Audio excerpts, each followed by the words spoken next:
செவ்வாய் தோஷமானது திருமணத் தடையை ஏற்படுத்தக்கூடிய தோஷங்களில் ஒன்றாகும். ஜாதகத்தில் லக்னத்திலிருந்து 2, 4, 7, 8, 12 ஆகிய இடங்களில் செவ்வாய் இருந்தால் அது செவ்வாய் தோஷமாக கருதப்படுகிறது. இதில் சில வீடுகளில் செவ்வாய் இருந்தாலும் செவ்வாயாட்சி, உச்சம், நீசம் பெற்றிருந்தால் தோஷம் குன்றி இருக்கும். செவ்வாய் தோஷத்திற்காக விதிவிலக்குகள். மேஷம், விருச்சிகம், மகரம் ஆகிய வீடுகளில் செவ்வாய் இருந்தால் தோஷம் இல்லை. குரு, சூரியன், சனி சந்திரனுடன் சேர்ந்திருந்தால் தோஷமில்லை. சூரியன், சந்திரன், குரு, சனி ஆகியவற்றால் பார்க்கப்பட்டால் பாவமில்லை. சிம்மம் அல்லது கும்பத்தில் செவ்வாய் இருந்தால் தோஷமில்லை. 2ஆம் இடம் மிதுனம் அல்லது கன்னியாக இருந்தாலும் தோஷமில்லை. 4ஆம் இடம் மேஷம், விருச்சிகமானால் தோஷமில்லை. 7ஆம் இடம் கடகம், மகரமானால் தோஷமில்லை. 8ஆம் இடம் தனுசு, மீனம் இருந்தால் தோஷமில்லை. செவ்வாய் தோஷம் வர காரணம் என்ன? நாம் முற்பிறவியில் செய்த சில பாவங்கள் மற்றும் வாழ்க்கை துணையை சரியாக நடத்தாதவர்களுக்கு செவ்வாய் தோஷம் ஏற்படும் என நம்பப்படுகிறது. செவ்வாய் தோஷத்தால் ஏற்படும் பிரச்சனைகள்.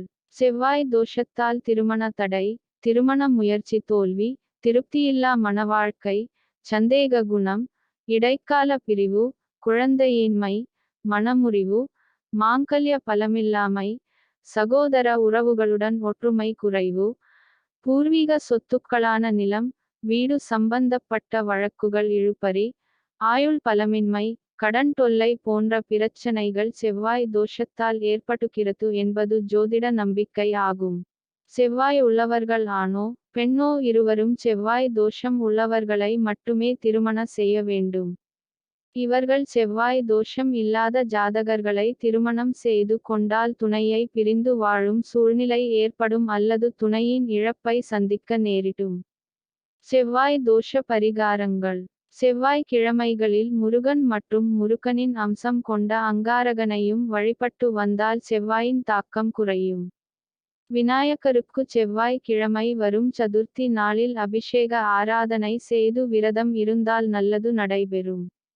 இவ்வாறு 41 செவ்வாய்க்கிழமைகள் விரதம் இருக்க வேண்டும்.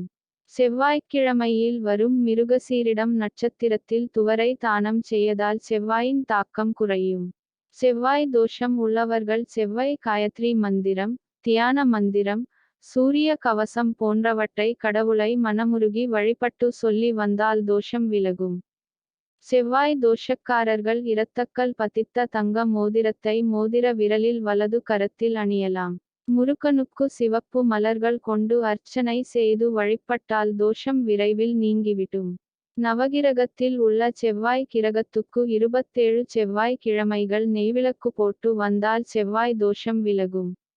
நவகிரக செவ்வாய்க்கு பிறந்த தேதி அல்லது கிழமைகளில் அர்ச்சனை செய்வதால் நன்மை உண்டாகும். இதுபோன்ற பரிகாரங்கள் செய்வதன் மூலம் செவ்வாய் தோஷம் விலகி வாழ்க்கை செழிப்பாகும். செவ்வாய் தோஷம் உள்ளவர்கள் செல்ல வேண்டிய கோவில்கள். செவ்வாய் தோஷம் உள்ளவர்களுக்கு சீர்காழி வைத்தீஸ்வரன் கோவில் சிறப்பு வாய்ந்த பரிகார ஸ்தலமாக அமைக்கின்றது. சுப்பிரமணிய சுவாமி, சென்னிமலை, ஈரோடு. சங்கமேஸ்வரர், பவானி, ஈரோடு. கந்தசுவாமி, திருப்போரூர், காஞ்சிபுரம். மலையாள தேவி துர்காபகவதி அம்மன், நவகரை, கோயம்புத்தூர். அமிர்தகடேஸ்வரர், மேலக்கடம்பூர், கடலூர். அருணஜடேசுவரர், திருப்பனந்தாள், தஞ்சாவூர். கைலாசநாதர், கோடகநல்லூர், திருநெல்வேலி. வீரபத்திரர், அனுமந்தபுரம், காஞ்சிபுரம். கல்யாண கந்தசுவாமி, மடிப்பாக்கம், சென்னை. அகஸ்தீஸ்வரர், வில்லிவாக்கம், சென்னை. தேனுபுரீஸ்வரர், திருப்பட்டீசுவரம், தஞ்சாவூர். அகோர வீரபத்திரர், வீராவாடி, திருவாரூர். விரலயநாத சுவாமி, சோழவந்தான், மதுரை. விருத்தபுரீஸ்வரர், திருப்புனவாசல், புதுக்கோட்டை.